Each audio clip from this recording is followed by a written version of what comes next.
Hello friends, എല്ലാവർക്കും English challenge part 2വിൻ്റെ 4ാമത്തെ ദിവസത്തിലേക്ക് സ്വാഗതം. ഓക്കെ, അപ്പോൾ ഓൾറെഡി നമ്മൾ 30 വേർഡുകളും അവയ്ക്ക് ചേർന്ന സെൻറ്റൻസസും ഓൾറെഡി നമ്മൾ പഠിച്ചു വെച്ചിട്ടുണ്ട്. ഓൾറെഡി നിങ്ങൾ എല്ലാ ദിവസവും ഈ സാധനം പ്രാക്ടീസ് ചെയ്യുന്നുണ്ട് എന്നാണ് എൻ്റെ ഒരു വിശ്വാസം. ഓക്കെ, ഇനി അങ്ങനെ പ്രാക്ടീസ് ചെയ്യാത്തവർ കഴിഞ്ഞ 3 വീഡിയോസും കാണണം. അതിൽ നിന്ന് എല്ലാ വേർഡുകളും എഴുതിയെടുക്കണം, സെൻറ്റൻസസ് എഴുതിയെടുക്കണം.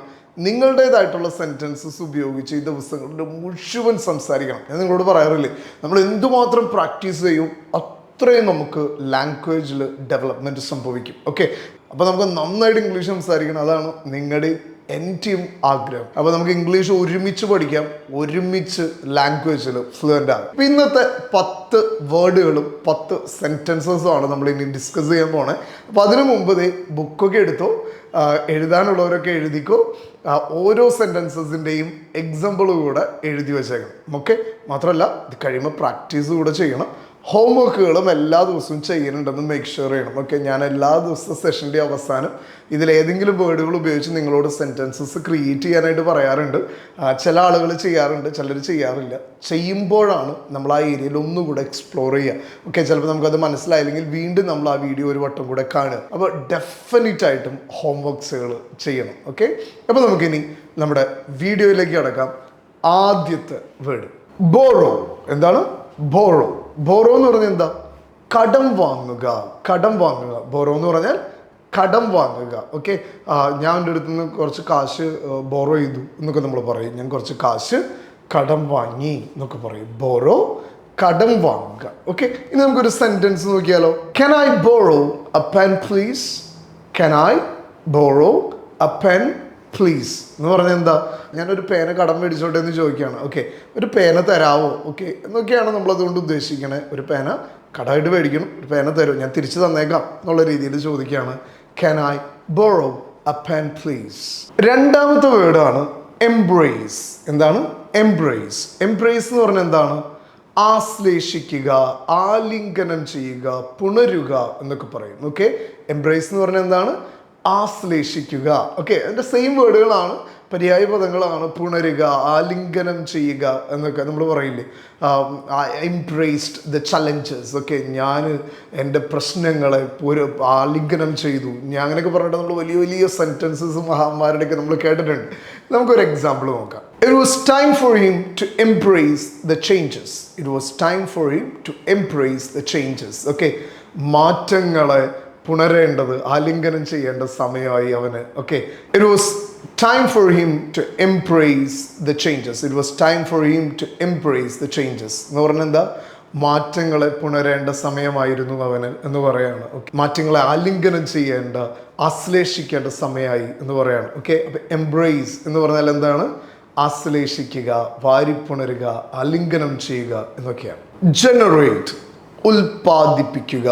ജനറേറ്റ്, ഉൽപ്പാദിപ്പിക്കുക. നമ്മുടെ മൂന്നാമത്തെ വേർഡ് ആട്ടോ. ജനറേറ്റ്, ഉൽപ്പാദിപ്പിക്കുക. ഓക്കെ, ഉൽപ്പാദിപ്പിക്കുക, പ്രൊഡ്യൂസ് ചെയ്യുക എന്നൊക്കെയാണ് നമ്മൾ ഉദ്ദേശിക്കുക. ഓക്കെ, ജനറേറ്റ്, ഉണ്ടാക്കിയെടുക്കുക എന്നൊക്കെ നമ്മൾ ഉദ്ദേശിക്കും. ജനറേറ്റ്. ഓക്കെ, നമുക്കൊരു എക്സാമ്പിൾ നോക്കാം. It's time to generate power. Okay, it's time to generate power. Power ഉൽപ്പാദിപ്പിക്കേണ്ട സമയമായി എന്ന് പറയാണ് ഇല്ലേ. ഇപ്പോൾ കറണ്ടിൻ്റെ ഒക്കെ വില കൂടുമ്പോൾ നമ്മൾ പലപ്പോഴും പറയാറുണ്ട്, ഇലക്ട്രിസിറ്റി ഒക്കെ ഡിഫറെൻ്റ് ആയിട്ടുള്ള മെത്തേഡിൽ കൂടെയൊക്കെ കൂടുതലായിട്ട് ഉൽപ്പാദിപ്പിക്കണം, കൂടുതലായിട്ട് ജനറേറ്റ് ചെയ്യണം എന്നൊക്കെ പറയും. അപ്പോൾ ടീച്ചേഴ്സൊക്കെ ആണെങ്കിൽ പ്രോഗ്രസ് റിപ്പോർട്ട് ജനറേറ്റ് ചെയ്യണം, പ്രോഗ്രസ് റിപ്പോർട്ട് ഉണ്ടാക്കണം എന്നൊക്കെ ആയിട്ട് നമ്മൾ പറയും. ഓക്കെ, അപ്പോൾ ജനറേറ്റ് എന്ന് പറഞ്ഞാൽ എന്താണ്? ഉൽപ്പാദിപ്പിക്കുക. ഇനി നമ്മൾ 4ാമത്തെ വേർഡിലേക്ക് പോവാണ്. ഇൻകോർപ്പറേറ്റ്. ഓക്കെ, എന്താണ്? ഇൻകോർപ്പറേറ്റ്. ഓക്കെ, കൂട്ടിച്ചേർക്കുക. ഓക്കെ, ഇൻകോർപ്പറേറ്റ് എന്ന് പറഞ്ഞാൽ എന്താണ്? കൂട്ടിച്ചേർക്കുക. ഞാൻ അവരായിട്ട് ഇൻകോർപ്പറേറ്റ് ചെയ്തു. ഓക്കെ, ആ കമ്പനി ഈ കമ്പനിയായിട്ട് ഇൻകോർപ്പറേറ്റ് ചെയ്തു എന്നൊക്കെ പറയും. എന്താണ്? കൂട്ടിച്ചേർത്തു എന്ന് പറയും. കൂട്ടിച്ചേർത്തു. ഓക്കെ, കൂട്ടിച്ചേർക്കുക. സാധാരണ കമ്പനികളെ, പ്രൊഡക്റ്റുകളൊക്കെയാണ് നമ്മൾ പറയുക, അവരായിട്ട് ഇൻകോർപ്പറേറ്റ് ചെയ്തു, സ്ഥാപനങ്ങൾ ഇൻകോർപ്പറേറ്റ് ചെയ്തു എന്നൊക്കെ നമ്മൾ പറയും. കൂട്ടിച്ചേർത്തു എന്ന് പറയും. These new features can be easily incorporated. These new features can be easily incorporated. Okay, ഈ പുതിയ ഫീച്ചറുകളൊക്കെ അതായിട്ട് പെട്ടെന്ന് നമുക്ക് കൂട്ടിച്ചേർക്കാനായിട്ട് പറ്റും. ഓക്കെ, ഇപ്പം നമ്മൾ ഫോൺസൊക്കെ ഓരോ അപ്ഡേറ്റ്സുകൾ വരുമ്പോൾ പുതിയ പുതിയ ഫീച്ചേഴ്സുകൾ ഉണ്ടാകും. ഓക്കെ, അല്ലെങ്കിൽ ഒരു മിഷനറീസ് ആണെന്നുണ്ടെങ്കിൽ ഒരു പുതിയ ഫീച്ചർ കണ്ടുപിടിച്ച് കഴിയുമ്പോൾ നമ്മൾ പറയണം ഓക്കെ ഈ സാധനങ്ങളൊക്കെ അതിലായിട്ട് പെട്ടെന്ന് കൂട്ടിച്ചേർക്കാൻ പറ്റും, അതിനുള്ള ബാക്കപ്പ് ആ പ്രോഗ്രാമിനുണ്ട് അല്ലെങ്കിൽ ആ മിഷൻ ഉണ്ട് എന്ന് പറയണം. Okay, this features can be easily incorporated. Okay, incorporated എന്ന് പറഞ്ഞാൽ എന്താണ്? കൂട്ടിച്ചേർക്കുക. ഇനി നമ്മൾ 5ാമത്തെ വേർഡിലേക്ക് പോവാട്ടോ. ജസ്റ്റിഫൈ. നമ്മൾ ജസ്റ്റിസ് എന്നൊക്കെ കേട്ടിട്ടുണ്ട് കോടതിയിൽ അല്ലേ, അതുപോലെ തന്നെയാണ് ജസ്റ്റിഫൈ എന്ന് പറഞ്ഞാൽ എന്താണ്? ന്യായീകരിക്കുക എന്നാണ് ജസ്റ്റിഫൈ എന്ന് പറഞ്ഞു കഴിഞ്ഞാൽ. Okay, ന്യായീകരിക്കുക.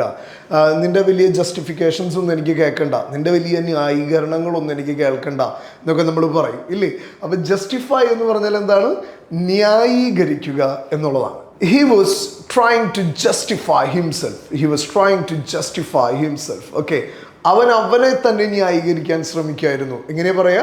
He was trying to justify himself. Okay, അവനെ തന്നെ ന്യായീകരിക്കാനായി ശ്രമിച്ചുകൊണ്ടിരിക്കുകയാണ്. He was trying to justify himself. Okay, അപ്പോൾ നമ്മൾ ഇതുവരെ 5 വേർഡുകൾ പഠിച്ചു. ഈ 5 വേർഡുകളും എഴുതിയെടുക്കാത്തവർ ഒന്ന് വീഡിയോ പോസ് ചെയ്തിട്ട് ഈ 5 വേർഡുകളും അതിന് ചേർന്നുള്ള സെൻറ്റൻസസും എഴുതിയെടുക്കുക. അതിനുശേഷം വീഡിയോ കണ്ടിന്യൂ ചെയ്യുക. ഓക്കെ, അപ്പോൾ നമുക്കിനി 6ാമത്തെ വേർഡിലേക്ക് പോവാം. 6ാമത്തെ വേർഡ് നമുക്ക് കുറച്ച് പരിചിതമായിട്ടുള്ള വേർഡാണ്. എന്താണെന്ന് പറയൂ?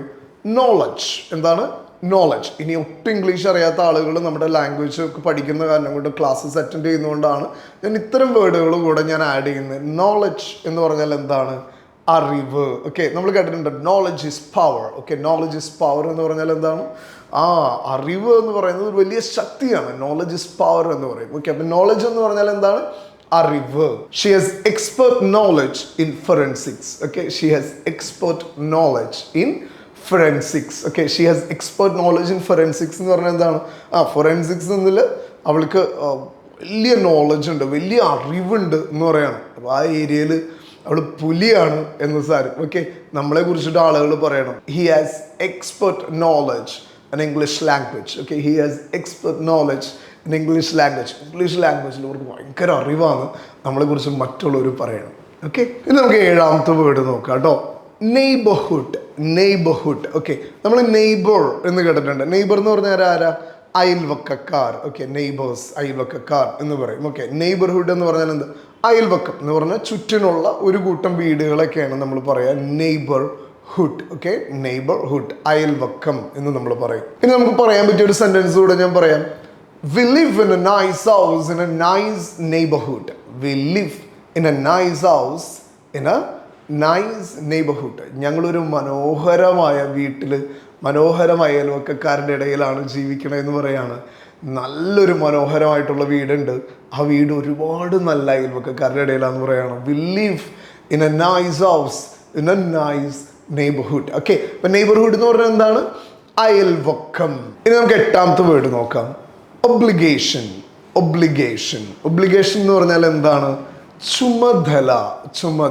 ഓക്കെ, നമ്മൾ പറയും it's my duty and my obligation എന്ന് പറയും. Okay, it's my duty and my obligation എന്ന് പറയും. ഓക്കെ, ഇതെൻ്റെ ജോലിയും എൻ്റെ ചുമതലയുമാണ് എന്ന് പറയും. Okay, it's my duty and my obligation. ഇതെൻ്റെ ജോലിയും എൻ്റെ ചുമതലയാണ്. അപ്പോൾ ഒബ്ലിഗേഷൻ എന്ന് പറഞ്ഞാൽ എന്താണ്? ചുമതല. ഓക്കെ, അപ്പോൾ എക്സാമ്പിൾ ഒന്നുകൂടെ നോക്കിയേക്കോ. It's my duty and my obligation. Okay, ഇനി നമ്മൾ 9ാമത്തെ വേർഡിലേക്ക് പോവാണ്. ക്വാളിഫൈ എന്ന് പറഞ്ഞാൽ എന്താണ്? യോഗ്യത നേടുക. നമ്മൾ ഈ ന്യൂസ് പേപ്പറൊക്കെ വായിക്കുമ്പോൾ നമ്മൾ പറയും ക്വാളിഫയിങ് റൗണ്ട്. ഓക്കെ, ഈ ഫുട്ബോൾ മാച്ചസിനും ക്രിക്കറ്റ് മാച്ചസിനൊക്കെ നമ്മൾ സ്ഥിരം കേൾക്കാറുള്ളതാണ് എന്ത്? Qualifying round. ഓക്കെ, യോഗ്യത നേടാനുള്ള റൗണ്ട് എന്നൊക്കെ പറയും അല്ലെ. നമ്മൾ കേട്ടിട്ടുണ്ട് ക്വാളിഫിക്കേഷൻ. എന്താ? നമ്മുടെ യോഗ്യതകൾ. ഓക്കെ, നിങ്ങളുടെ ക്വാളിഫിക്കേഷൻ പറ, നിങ്ങളുടെ യോഗ്യതകൾ പറ എന്നൊക്കെ പറയും. അപ്പോൾ ക്വാളിഫൈ എന്ന് പറഞ്ഞാൽ എന്താണ്? യോഗ്യത നേടുക. ഓക്കെ, ക്വാളിഫൈ എന്ന് പറഞ്ഞാൽ യോഗ്യത നേടുക.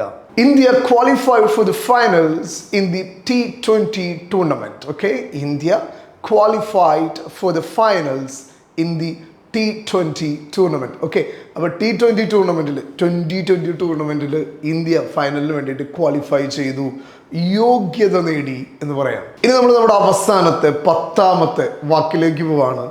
റെഫ്യൂസ് എന്ന് പറഞ്ഞാൽ എന്താ?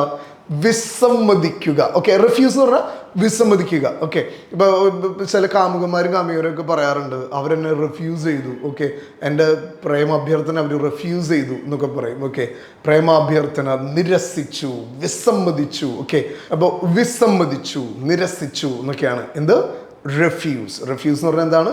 വിസമ്മതിച്ചു, നിരസിച്ചു. ഇനി നമുക്കൊരു എക്സാമ്പിൾ നോക്കാം. The officer refuse to take bribes from employees. Okay, the officer refuse to take bribes from employees. Okay എന്ന് പറഞ്ഞാൽ എന്താണ്? തൊഴിലാളികളുടെ കയ്യിൽ നിന്ന് കൈക്കൂലി വാങ്ങാനായിട്ട് ഓഫീസർ നിരസിച്ചു അല്ലെങ്കിൽ ഓഫീസർ വിസമ്മതിച്ചു എന്ന് പറയാം. ഇപ്പോൾ ഒരു ഓഫീസിലെ പ്രശ്നങ്ങളൊക്കെ ഉണ്ടായി, ഒരു കൈക്കൂലിയൊക്കെ കൊടുത്ത് ഒതുക്കാൻ നോക്കുമ്പോൾ ആ ഓഫീസർ കൈക്കൂലിയൊക്കെ വിസമ്മതിച്ചു, നിരസിച്ചു എന്ന് പറയാണ്. ഇപ്പോൾ റിഫ്യൂസ് എന്ന് പറഞ്ഞാൽ എന്താണ്? വിസമ്മതിക്കുക, നിരസിക്കുക എന്നാണ്. ഓൾറൈറ്റ്, അപ്പോൾ നമ്മൾ 10 വേർഡുകൾ പഠിച്ചു, 10 സെൻറ്റൻസസ് പഠിച്ചു. ഇനി നിങ്ങൾക്കുള്ള ഹോംവർക്കാണ് ഈ 10 വേർഡുകളിൽ നിങ്ങൾക്ക് ഇഷ്ടമുള്ള 3-4 വേർഡുകൾ ചൂസ് ചെയ്യുക. എന്നിട്ട് നിങ്ങളുടേതായിട്ടുള്ള ഒരു സെൻറ്റൻസസ് ഡെവലപ്പ് ചെയ്തതിന് ശേഷം നിങ്ങൾ കമൻറ്റ് ചെയ്യണം. ഓക്കെ, നിങ്ങൾ കമൻറ്റ് ചെയ്യുക. അപ്പോൾ നമ്മൾ കുറേ കൂടെ പ്രാക്ടീസിലേക്ക് വരും, കുറേ കൂടി നമുക്ക് കറക്ഷൻസുകളിലേക്ക് വരും. മാത്രമല്ല നിങ്ങളെ കൊണ്ട് 10 വാക്കുകളും ഒരു ബുക്കിൽ വീണ്ടും പ്രാക്ടീസ് ചെയ്യാൻ പറ്റുകയാണ്. കമൻറ്റിൽ മാത്രമല്ലാതെ പ്രാക്ടീസ് ചെയ്യാൻ പറ്റുകയാണെങ്കിൽ വളരെ നല്ലത്. ഈ 10 വാക്കുകളും അടുത്തൊരാഴ്ച കാലഘട്ടം നിങ്ങൾ വളരെ മനോഹരമായിട്ട് യൂസ് ചെയ്യുന്നുണ്ടെന്ന് മേക്ക് ഷുവർ ചെയ്യണം. ഓക്കെ, നന്നായിട്ട് പ്രാക്ടീസ് ചെയ്യണം. നമുക്ക് നന്നായിട്ട് ഇംഗ്ലീഷ് സംസാരിക്കണം കേട്ടോ. ഇംഗ്ലീഷ് സംസാരിക്കുക എന്നുള്ളത് നമ്മുടെ സ്വപ്നമായിരിക്കണം, ആഗ്രഹമായിരിക്കണം. അതിന് വേണ്ടിയിട്ട് പാഷനേറ്റ് ആയിട്ട് നമ്മൾ വർക്ക് ചെയ്യണം. ഓക്കെ, ഇനി നിങ്ങൾക്ക് വീണ്ടും സംസാരിച്ച് പ്രാക്ടീസ് ചെയ്യണമെന്നുണ്ടെങ്കിൽ ഞാൻ എപ്പോഴും പറയാറുള്ള പോലെ നിങ്ങൾക്ക് ഞങ്ങളുടെ 1-on-1 പേഴ്സണൽ ട്രെയിനിങ്ങിലേക്ക് പങ്കെടുക്കാം. ഇനി നിങ്ങൾക്ക് 1-on-1 പേഴ്സണൽ ട്രെയിനിങ്ങിനൊക്കെ ഫിനാൻഷ്യലി ബുദ്ധിമുട്ടുണ്ട് എന്നുണ്ടെങ്കിൽ നിങ്ങൾക്ക് വളരെ കുറഞ്ഞ എമൗണ്ടിന് നിങ്ങൾക്ക് ഗ്രൂപ്പ് ക്ലാസ്സസ് അവൈലബിൾ ആണ് അക്സെൻറ്റയിൽ. ഓക്കെ, അപ്പം പ്രാക്ടീസ് സെഷൻസും ലൈവ് സെഷൻസ് ഒക്കെ ആയിട്ട് ഗ്രൂപ്പ് ക്ലാസ്സസ് അവൈലബിൾ ആണ്. നിങ്ങൾക്ക് അതിനും ജോയിൻ ചെയ്യാം. ഓക്കെ, അപ്പോൾ ഇനി നമുക്ക് 5-ാം ദിവസം വീഡിയോ ആയിട്ട് അടുത്ത ദിവസം കാണാം. Until then, it's bye from Linto.